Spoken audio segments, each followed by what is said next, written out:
So my name is Leanne Scurzoni. I'm 34. I currently live in Roxbury, and I work as a surgical assistant at Mass Eye and Ear. Previously, I was an executive assistant to different departments at Mass General Hospital. In my spare time, I teach English as a second language to Gulf nationals, and I do a lot of activism, domestic and international activism for getting across the idea of progressive Islam and the idea of the reformation of Islam. I grew up in Danvers on the North Shore. I actually lived in a cul-de-sac where 5 houses on the street were my cousins. My mom has 13 brothers and sisters, so I have over 30 cousins. When I was young, so I came from a really, really all-white town, and my mom, we were not rich and we were not poor, but she went out of her way, I remember, to make me really be aware of the rest of the world.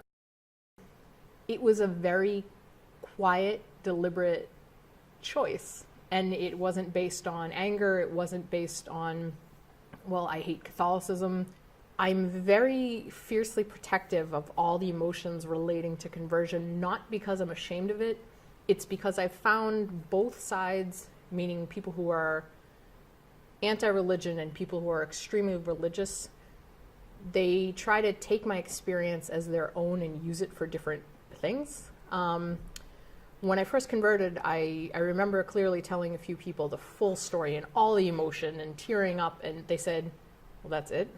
Well, there has to be more than that. And then it became about how they viewed their own religion, and I realized I was being used more just as reinforcement of what they believed. My version of Islam, it's very solitary, it's very individualistic. I can pray with people, I can pray by myself, I can pray at home. But I do feel culturally and dogmatically, just like Judaism and Christianity, it's time for a change. I'm 4th generation Boston. I come from a very women-centered, women-strong family, and I know a lot of born Muslims from different cultures don't. They don't come from places where, well, I have atheists in the family and nobody cares. I have a gay parent and no one cares.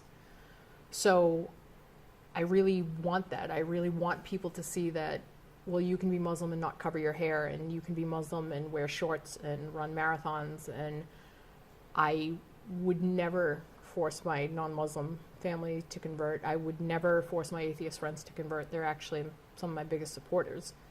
I think the big takeaway for me is there is more than one way to be Muslim, and I think the rest of the world needs to see that.